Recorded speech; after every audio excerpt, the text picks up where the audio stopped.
고등교육이 맞닥뜨린 거대 변화엔드 박형 주전 아주대 총장. 세계적으로 AI 빅데이터 분야의 거대 기업으로 부상한 팔란티어 PALANTIR가 대학 학위 없는 고등학교 졸업생들을 정규직으로 채용하는 능력주의 펠로십 메리토크러시 펠로십 프로그램을 시작했다는 기사를 보았다. 10대 고교 졸업생들을 선발해서 780만 원의 월급을 지급한다는 것인데 회사 측은 34주 만에 누가 회사 환경에서 능력을 발휘하는지 명확히 확인할 수 있었다라고 밝혔다. 팔란티어의 알렉산더 카프 CEO는 이전부터 대학 무용론을 주장하던 사람인데 요즘 대학생을 뽑는다는 것은 상투적인 말만 반복하는 사람을 고용하는 것과 같다라거나 기존 대학 제도가 더 이상 유능한 인재를 길러내는 신뢰할 만한 절차가 아니다라고 비판하기도 했다. 팔란티어의 사례에서 보듯이 대학 교육이 산업계 기술 발전 속도를 따라가지 못한다는 불신은 최근에 더 강화되는 것으로 보인다. 구글, 테슬라, 애플 등의 글로벌 기업은 채용 시 학위를 필수 조건으로 두지 않는 사례를 늘리고 있고 IBM도 전체 직원의 15%는 4년제 학위 미소지자다. 이런 테크 기업들이 요구하는 전문성을 무크 MOOC 등의 다양한 플랫폼을 통해 얻을 수 있게 된 젊은이들은 대학을 꼭 가야 하는가? 라고 묻고 있는 것이다. 최근 국내 대학에서 학생 중도 탈락률이 높아지고 있는 현상도 위대 열풍만으로 설명하기 어려운 수준이어서 학생들의 선택지가 많아졌다는 시각으로 들여다볼 필요가 있다. 우리나라에서 고등교육의 위기를 논할 때 빠지지 않는 게 저출산 추세로 인한 인구 구조의 변화와 15년 이상 이어지고 있는 등록금 동결 문제다. 이런 요인들로 인해 대학이 교육의 질을 높이는 데 어려움을 겪고 있고 연구와 산학협력에 충분한 투자를 하지 못하는 건 사실이다. 반면에 이런 국지적 요인들에만 매달리다 보면 좀 더 근본적인 글로벌 메가 트렌드를 놓칠 수 있다. 일례로 2020년 미국에서도 대학생 수가 60만 명 이상 감소했다. 코로나 팬데믹의 영향이라는 반론도 있지만 더 거슬러 가보면 2018년 미국 대학의 30%만이 정원을 채웠고 그나마도 수강자의 74%는 전통적인 대학생이 아니라 평생학습자였다는 통계가 달라진 글로벌 고등교육의 위상을 보여준다. 챗GPT에게 물으면 즉시 친절한 답을 들을 수 있는 세상이다. 대학 신입생들의 기초수학 반배치를 위한 온라인 진단평가구 배치고사도 AI의 무차별 활용으로 존속 여부를 고민해야 하는 처지다. 이런 세상에서 수백 년 동안 대학의 주요 기능이었던 지식, 전수만으로 학생을 설득하겠다는 것은 더 이상 지속 가능하지 않다. AI 시대의 대학 캠퍼스는 수업을 듣는 공간 이상이어야 한다. 고유의 대학 문화와 다양한 교과 비교과 활동을 통해 학생의 지적 성장과 미래 준비가 가능해야 한다. 이런 시각에서 교육 혁신의 방향은 필요할 때 학습할 수 있는 능력과 문제, 해결 능력을 중심으로 해야 하지 않을까? 신기술과 새로운 지식의 창출이 끊임없이 이루어지는 시대에는 학교에서 배운 것으로 평생 먹고 살 수 있는 게 아니라 부단한 업데이트, 즉 필요할 때 배우는 능력이 사활적이기 때문이다. 엘빈 토플러가 필요할 때 배우는 능력이 없는 사람이 비례 문맹자라고 한 것도 같은 맥락이다. 혁신적이라고 불리는 요즘 기업의 직원은 문제 해결을 위해 이합 집산하는 프로젝트형 조직에 속해 일한다. 신규 프로젝트에 투입된 신입 직원은 그 문제를 해결하는 과정에서 몰랐던 지식을 습득하고 이전에 접하지 못했던 다양한 분야와 만나며 연령과 전문성이 다양한 팀원과 함께 협업한다. 미국 상공회의소의 제이슨 티스코 교육일자리 연구소장은 미래 대학이 이런 일자리 조직 형태를 유사하게 구현해 학과의 칸막이 대신 문제 해결형 조직의 형태로 이합 집산이 가능해야 한다고 주장한다. 우리 사회는 고등교육의 운명을 결정할 궁극의 질문에 맞닥뜨려 있다. 건물과 담장을 가진 전통적 형태의 대학은 왜 존속해야 하는가? 기존 방식의 고수는 기존 대학의 소멸로 이어질 거라는 미래학자들의 예언을 귀담아 들어야 한다. 아주대에서 학생 취업 데이터를 분석한 결과 비교과 활동을 많이 한 학생들의 취업 성공률이 유의미하게 높았다. 다양한 비교과 활동을 제공하고 학생들의 참여를 독려하는 방안이 필요하다. 미래 지향적인 기초교양 교육 체계를 확립하고 전공 간 경계가 없는 융복합 교육 생태계를 구축하기 위해서는 다양한 전공의 학생들이 동일 과목을 일상적으로 수강할 수 있어야 한다. 이게 그냥 이루어지진 않을 거라서 동일 수업이라도 전공에 따라 별도의 평가군을 만드는 등의 제도 변화가 수반되어야 학생들이 타 전공 과목을 용감하게 선택할 수 있다.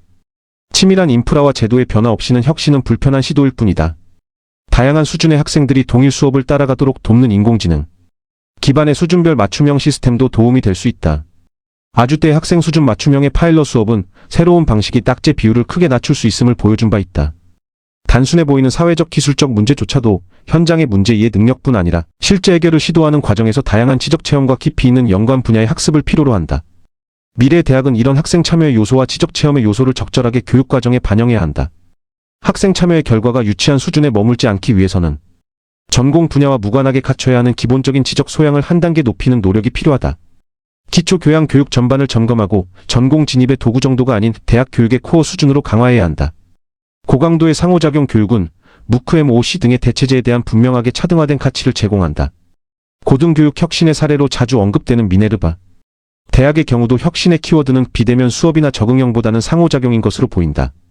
국내에서도 신설태제대학교가 이런 접근을 시도하고 있다. 여기에 친구 동아리 캠퍼스가 주는 유무형의 기회와 같이 교과학습을 넘어서는 영역까지 강화한다면 일단 위기를 넘길 시작은 되지 않을까? 게임 세대를 아우르는 새로운 문화로 오락을 넘어 삶으로 엔드 김영로. 게임은 더 이상 특정 세대의 전유물이 아니다. 중독이나 도피의 프레임에서 벗어나 시대와 함께 진화한 문화이자 산업의 관점에서 게임을 바라봐야 할 때라는 의견이 많다. 한때 게임은 청소년 또는 미성년자만의 전유물처럼 여겨졌던 것도 사실이다. 어른들은 게임을 시간 낭비, 때로는 중독으로 치부하며 경계하기도 했다. 그러나 이제 그 시선은 근본적으로 변화해야 할 때다. 게임은 단순한 오락을 넘어 전 세대가 향유하는 거대한 생활 문화로 자리 잡았기 때문이고 그에 대한 연구도 많이 나오고 있다. ESA 게임별 연령 보고서 출처 ESA. 얼마 전 ESANTRTAINMENT 소프트웨어 어소시에이션과 21개국 24,000 명을 대상으로 조사한 보고서는 이 변화를 명확히 보여준다. 전 세계 이른바 활성 게이머의 평균 연령은 놀랍게도 무려 41세. 이는 게임이 더 이상 10대나 20대의 취미가 아니라 4050대에게도 일상 속 스트레스를 해소하고 집중력과 기억력을 유지하는 쉼터이자 자극의 공간이 되었음을 의미한다. 예를 들어 과거 초딩 게임으로 불렸던 넥슨의 메이플 스토리만 해도 현재 사용자층의 평균 연령은 29.4세에 달한다. 이미 이용자의 절반가량이 30대 이상이다. 게임을 즐기던 유저들이 나이를 먹고 그들의 삶과 함께 게임도 성숙해왔기 때문이다. 그 핵심은 세대와의 동반 성장을 들 수 있다. 게임은 이제 10대에게 새로 유입되는 오락을 넘어 기존 유저들이 나이를 먹으면서 함께 가져가는 문화적 자산이 되었다고 하겠다. 이들은 직장과 가정을 가진 성인으로서 게임을 소비하며 당연히 과거 청소년 유저들과는 다른 방식의 가치와 경험을 요구한다. 또 다른 중요한 변화는 젠더 구성의 역전을 들 수 있다. ESA 조사에서 게이머의 51%가 여성으로 나타나 남성 48%를 앞질렀다. 이는 모바일 게임 시장의 폭발적인 성장과 궤를 같이 한다고 할 수 있다. 과거 남성 문화의 상징이었던 게임은 이제 캐주얼 게임은 물론 모바일, RPG 원신과 같은 하드코어 장르에서도 여성 유저층이 단단한 축을 이루는 모두의 문화로 탈바꿈했다. 게임의 새로운 기능을 정의하는 ESA 포스터 출처 ESA. 이러한 변화는 물리적 공간까지 바꾸고 있다. 과거 담배 연기가 자욱하던 어둑한 PC방은 이제 카페와 같은 밝고 쾌적한 공간으로 진화하고 있다. 이는 여성과 가족 단위의 유저를 포용하기 위한 산업 자체의 변화이기도 하다. 팬데믹 시기 게임은 전 세계 사람들에게 사회적 연결의 창구 역할을 톡톡히 해냈다고 할 수 있다. 고립된 상황에서 정신적 안정을 유지하게 한 긍정적 요인으로 평가받았으며 옥스퍼드대 연구팀의 분석처럼 게임을 할 때 느끼는 감정적 상승 효과는 TV나 독서보다 강했다. 이번 ESA의 리포트는 결론적으로 게임은 이제 산업이자 문화의 관점에서 바라봐야 한다는 것을 말한다. 평균 연령 41세의 성인 유저들은 게임을 통해 스트레스 해소, 집중력 유지 등 실질적인 삶의 질 향상을 추구한다. 산업은 이들의 니즈 예를 들면 가족, 친화적인 요소, 짧은 플레이 타임, 깊은 스토리 등에 맞춰 진화해야만 한다. 포용적인 생태계도 중요하다. 여성 유저가 다수를 차지하는 현실은 게임이 더 이상 이른바 마니아의 영역이 아님을 보여준다. 게임 개발과 운영은 다양한 연령과 젠더를 아우르는 포용적 가치를 반영해야 한다. 게임은 누군가에게는 현실을 벗어난 휴식이 되기도 하지만 또 다른 사람에게는 세상과 연결되는 통로가 되기도 한다. 게임을 특정 세대의 전유물이나 중독으로만 바라보던 시선에서 벗어나 세대를 아우르는 새로운 생활 문화이자 수십조 원의 가치를 창출하는 핵심 산업으로 인정해야 할 때다. 박물관은 문턱이 아니라 품이어야 한다. 앤드 한승주. 캐대언 열풍의 관람객 폭증. 박물관 예약 제휴료와 검토. 뮤지엄숍 외부 확장 수익 내고. 자발적 기부 후원 받는 길도. 수익보다 중요한 건 열림. 유료화는 마지막에 검토해야. 지난주 서울 용산의 국립중앙박물관을 찾았다. K-팝 데몬 헌터스 캐대언의 성공 이후 전통문화에 관심을 갖게 된 사람들로 북적인다지만 평일 오후에 박물관은 의외로 한산했다. 늦가을 거울못에는 파란 하늘과 흰 구름이 비쳤고 곱게 물든 나뭇잎 사이로 새소리가 들렸다. 전시실은 쾌적했고 유물 앞에 선 사람들의 시선은 고요했다. 그러나 뮤지엄숍만큼은 앞사람의 뒤통수를 보며 걸어야 할 정도로 붐볐다. 특히 캐대언의 호랑이 캐릭터를 닮은 까치 호랑이 배지 앞에는 직원이 따로 서 있을 만큼 인기였다. 요즘 뚝섬한 강 공원에 가면 청담대교를 배경으로 사진을 찍는 사람들이 많다. 예전에는 올림픽 주 경기장을 배경으로 삼았다면 이제는 캐대언에서 결투가 벌어졌던 청담대교가 성지가 됐다. 최근 방한한 젠슨 황 엔비디아 최고 경영자 CEO는 이제 아무도 팝이나 로클롤, 재즈를 듣지 않는다. 세계인이 듣는 건 K-팝이라고 말했다. 방탄소년단의 RM은 한국 가수로는 처음으로 아시아태평양경제협력체 APC CEO 서밋에서 기조연설을 했다. 캐대언의 인기와 K-팝의 열풍은 세계의 시선을 한국 문화로 옮겨놓았다. 그 파도가 닿은 곳이 바로 국립중앙박물관이다. 지난 6월 공개된 캐대언의 인기에 힘입어 박물관 관람객이 폭발적으로 늘었다. 올해 목표였던 500만 명을 이미 넘어섰다.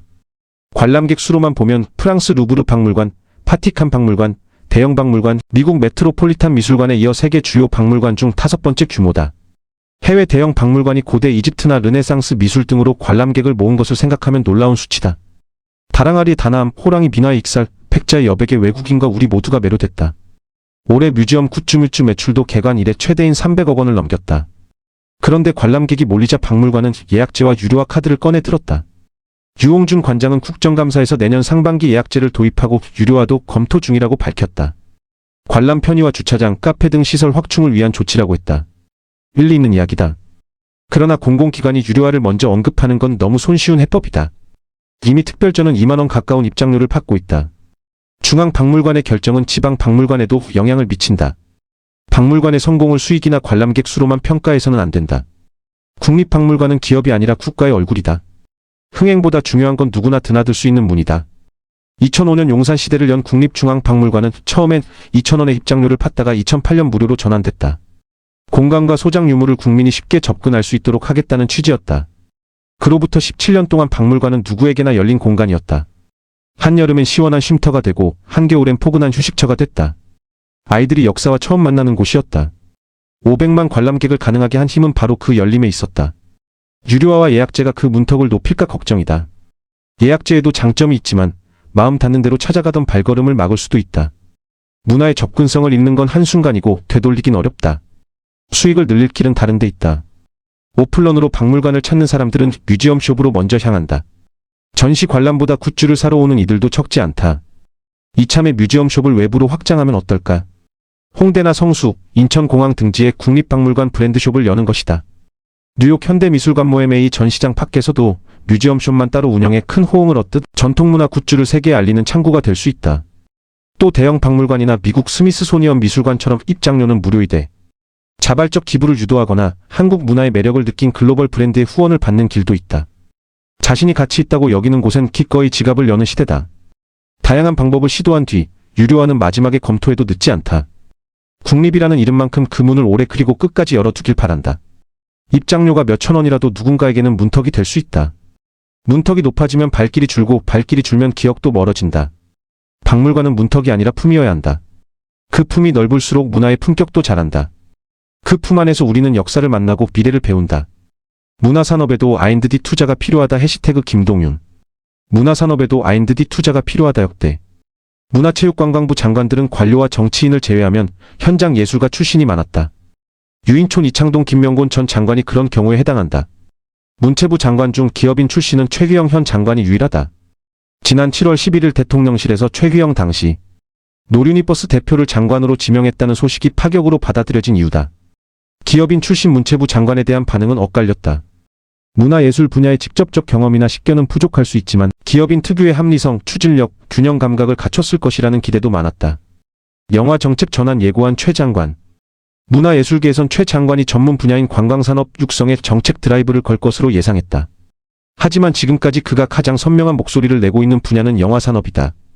취임 직후 이재명 대통령이 주재하는 국무회의에서 영화에 대한 정의 변경을 검토할 때가 됐다고 발언한 것이 대표적이다.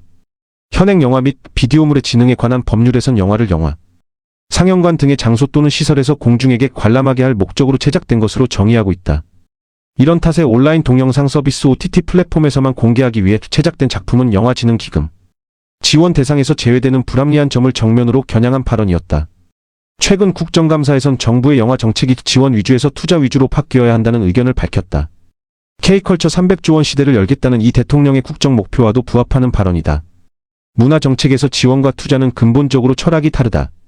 지원이 문화의 공공성, 예술적 가치, 생태계 다양성 확보에 방점을 둔다면 투자는 산업적 성장, 상업적 성공, 그리고 그에 따른 수익 회수를 목표로 한다. K콘텐츠가 세계적인 산업으로 부상한 지금 정부가 영화를 단순한 보호의 대상이 아니라 성장 동력으로 보고 투자 관점을 도입하는 것 자체는 매우 시의적절하다. 예술적 실험 지원 지속해야 우려의 목소리도 없지 않다. 2023년 695억 원이던 정부의 영화산업 육성 지원금 규모가 올해 561억 원으로 쪼그라들었기 때문이다. 이런 상황에서 투자 위주의 정책 기조를 강조하면 상업적 성공 가능성이 높은 스타 감독과 인기 배우, 대중적 장르에만 자본이 몰릴 것이란 예상이 많다. 반면 문화 생태계 활력의 필수적인 실험적 전위적 비주류 예술은 소외될 공산이 크다. 당장의 상업적 잣대로는 평가절하될 수 있지만 바로 이 영역이 종종 차세대 주류를 탄생시키는 혁신의 원천이 되어왔다는 건 역사가 증명한다. 단기적인 수익 창출에만 매몰돼 문화산업의 연구개발 &D라고 할 수 있는 예술적 실험의 토양을 메마르게 한다면 K콘텐츠의 장기적인 생명력은 오히려 위협받을 수 있다. 최 장관이 제시한 투자로의 전환은 분명 K콘텐츠 산업화라는 시대적 요구에 부응하는 합리적인 방향이다. 그러나 지원이라는 뿌리가 튼튼해야 투자라는 열매도 풍성하게 열릴 수 있다.